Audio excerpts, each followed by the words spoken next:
Right, hello. I'm just going to introduce you to another project that I'm currently working on. I'm sort of part way through it at the moment. If you've seen previously, I did a CT90, Honda CT90. It's the same kind of thing. CT90s are becoming difficult to get hold of and expensive here in good old Blighty. But I'm used to the model. So I've got myself a C90. It's a C90zz.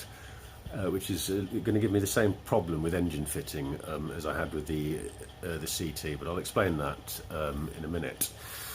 So yeah, I bought this donor bike off eBay. It was 120 quid for basically a rolling chassis, no engine, and they go for quite a lot of money over here in Britain. They're quite sought after, so 125 quid or something. Might give you an idea as to the condition it was in when I got it, which was poor. But anyway, I'll show you the bike now. I'll sort of show you how I'm progressing with it, because it certainly looks a lot different than when I picked it up. So here we go. Just as a sort of recap for those who maybe haven't seen my other video, that is my Honda CT90, and it's following that sort of theme with this. So there you go. I'll turn around a bit. There you can see the sort of three main components of the new bike. It's, as I said, it's a Honda C90zz frame. Just for a short time, which I only found out quite recently, the CT and the ZZ have got a different frame cutout, and therefore a different engine pattern than all the others before and after had. It's a real pain, so you need to get a sort of bracket kit, or in the case of my C90 I did it myself, but I bought a bracket kit this time. But yeah, that's a sort of signature of mine, this Honda down the crossbar. I did it on the C90 as well. I quite like it because I don't like the covers for them, so I'd rather have just the frame. And the petrol tank here, the petrol tank on the bike couldn't be saved, so this is a brand new replacement that they knock out in Vietnam. It's a bit of a pain actually, it doesn't come ready to go. These holes here, firstly, the welded bolts behind these holes, they were misaligned, so you'd never get a bolt through there. I had to tap out all of these holes, and I had to stretch these brackets out a bit, which was a bit of a job, but I managed it, so that they then fit in the frame there. Also, another fault with this tank, you see here it's got two fuel outlets. These bikes, or these particular tanks, don't have a fuel sender, a fuel level sender. So what you're supposed to have is a pipe about that long inside that, and the other one's flush with the bottom. So that's your normal one. As soon as the fuel goes down to that, it cuts off, and then you switch over onto your reserve, which I've got on the CT. In this, they're both cut off the same level, so it's pretty pointless. But basically, you try getting an original Honda tank that isn't a sieve. Again, this is the original swing arm. I had it blasted, and the bloke I use, he blasts and rust treats, which is quite good. With the CT, I did all the blasting myself, but as you can see, my cabinet's only that big, so most of the blasting I did outside, which is a messy pain in the arse, and it's just been raining here, so I'm not doing that. But as you can see here, it's totally rotted through. It's unusable. So, I found this on eBay. It was pretty cheap, it was about 25 quid. And I basically just had it blasted down, rust proof, the same as the other one. And I painted it. This colour, I've mixed up myself. I wanted it very light blue. Don't panic. I know you might look at that and think, God almighty, Mark, you've painted the bike the same colour as your auntie's bathroom. But fear not, because I've got a plan for this. It is very powder blue at the moment, I admit, but I'm going to have some little sort of touches on this that's going to bring it right out, which is a secret that I'll tell you about, well, that you'll see in the fullness of time when the project progresses. I had real problem with the paint. It was spitty. I was mucking around. I shot it out of the air. Out of the air sprayer that I've got. I tried 2 different sprayers. I was mucking around with the air, and it just would not spray properly. You know, I did mix it together properly. I applied 1-in-1 thinners as you're supposed to. It all looked good, but it just wouldn't spray. It was orange peel. So it was a real performance. As you can see, you probably can't see actually, but if you have a look on the floor, everything's blue.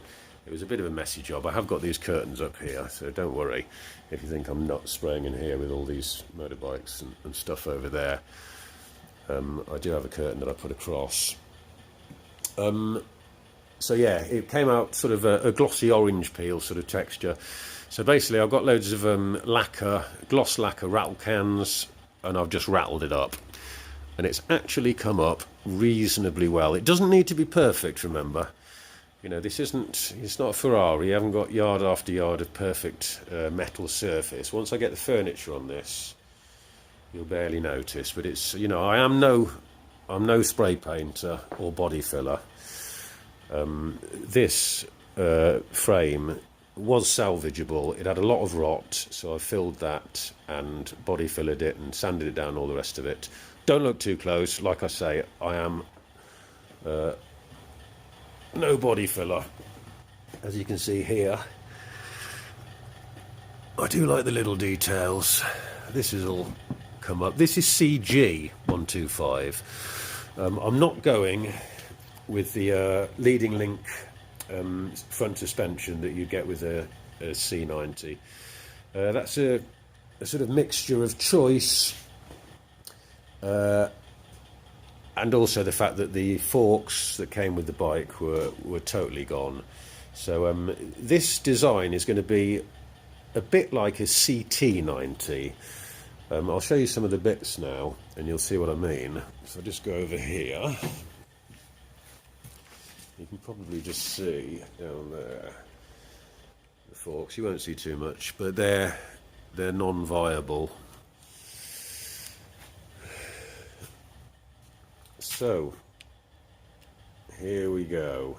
Sorry, I've got a gimbal. I'm just trying to get used to it. Right, here's some stuff I've just been chucking together.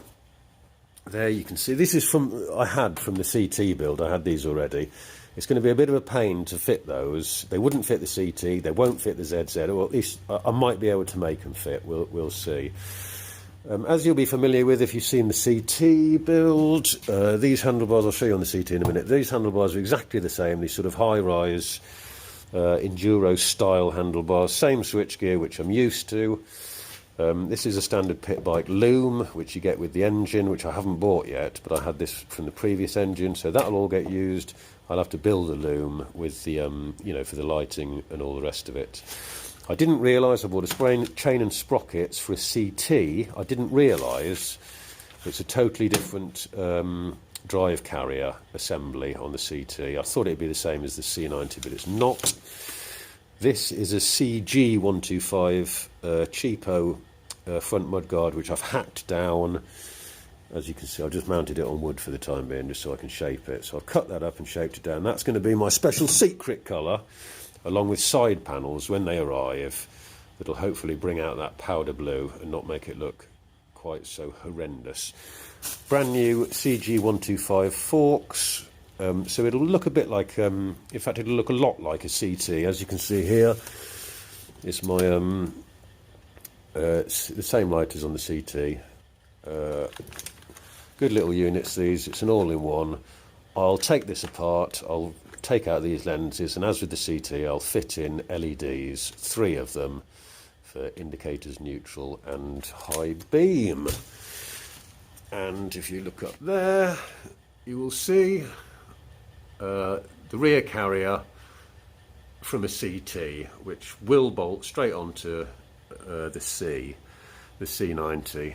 That'll be painted black. I've got to do a bit more black paint. You can see the the wheels there, they don't look too bad actually, but they do need a little bit more work. But again, matte black, same as the CT. So they should look pretty good. Here's the CT now, just to show you the handlebars. It'll be pretty much the same on this build. The handlebars. It's I've used them before. It works. I know the wiring and all the rest of it. So yeah, that's as you can see, quite a long way into the build now. I just need to basically spend a bit of money, buy a few things, and get this little beauty back on the road. Right, this is another issue I've come across, as with many, you can imagine when you do a project like this. This is the front brake hub. This will all be the same as a CT, but this is from the ZZ, and this is supposed to go with Honda's classic leading link front suspension. These forks are brand new, fully built, straight off the shelf job, pretty much the same as CT's, which is what I'm going for. This is obviously the groove which houses the notch on the forks. This is not meant for this fork. This notch is too thick to go into here. I initially thought about just grinding this down, but then I got a hold of my senses, even though it would have worked and I think it would have been safe. I've actually bought the brake carrier hub for a Honda C90zz. I managed to locate one in America and I've got it pretty cheap and it's winging its way over to me now. I'm hoping it'll all be good with the wheel. I'm pretty certain it'll fit the CG fork. So yeah, I'll just end up with a spare one of these basically. The one I bought doesn't have the worm gear, and I've noticed it's slightly different in the way it's fixed into the hub here. The worm gear, as you can see, is in there, and it drives the Speedo, which is what comes off there. It's slightly different in the CT. It's held in with a grub screw. This one isn't. This is pressed in. So yeah, more mucking about to undertake when that finally arrives. More character building stuff. Right, these are the two rear sprockets. This is from my CT. You might be able to see there, the teeth are all badly worn on the sort of on the leading edge.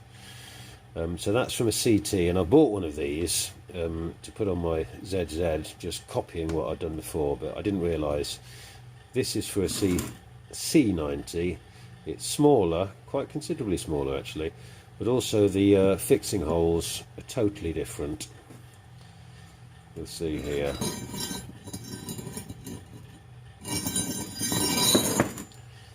It's basically a completely different sprocket. So that's something to be aware of, and another thing I've learned. As you can see here, this is part of the original bike. It's completely rusted through. This is obviously the tail section, which couldn't be saved. Obviously it's just been chopped off from here. A lot of people go with this as a sort of custom look, which I don't like. I'm not going to fit a proper one on, I don't think. I'm going to, by the time this has got all the furniture and the rack on and the wheel and everything else, it's not going to be too noticeable, but I am going to have to extend this out to fit, well, to provide a full mudguard and to have somewhere to put the rear light and number plate. So I haven't really got a solution for that, but I'm not worried about it. Something will come up for that. I'll try, I think, and just get a standard rear mudguard and start modifying it. There you go. That's all the small stuff which I can do in my blaster here in my workshop. This is another sort of signature of mine, if you like, if I can use the term. These would be alloy, well they are alloy, but they'd normally be bare alloy. I blast them all down and spray them matte black, same as I did on the CT. These chrome normally, again blasted down matte black. Basically all alloy and chrome I just blast down and have as matte black. These brake actuators or pulleys, whatever you call them, and a few little bits. It's a bit crap really, but I just blast them down and spray them with a sort of metallic finish paint. It doesn't last very long, but it's sort of good enough. Basically it just saves me buying new ones, and I'm not going to treat them to electrical process because I haven't got the energy or the I'm not bored enough to look into that kind of thing, although I probably will one day. But for the meantime it's Ralcan for that sort of stuff. So yeah, that's that part of it done. So yeah, there you have it, my new build, part way through. It's got to the nice stage now. You know, I've done all the accumulating of bits and sort of legwork of stripping stuff down, getting rid of all the crap, blasting, prepping, bodywork, all that kind of stuff. I've got all the paint down now, which is a nice position to be in. So now the fun starts. As Scaramanga says, this is the bit I really enjoy, and I do. The final assembly and mucking about and seeing it all come together is the bit I really enjoy. So over the next month or so, I'll be doing all that, and hopefully I'll have another beautiful little C-Series Honda to add to my small growing collection shortly. I shall keep you updated. Okie dokie. See you later. Bye.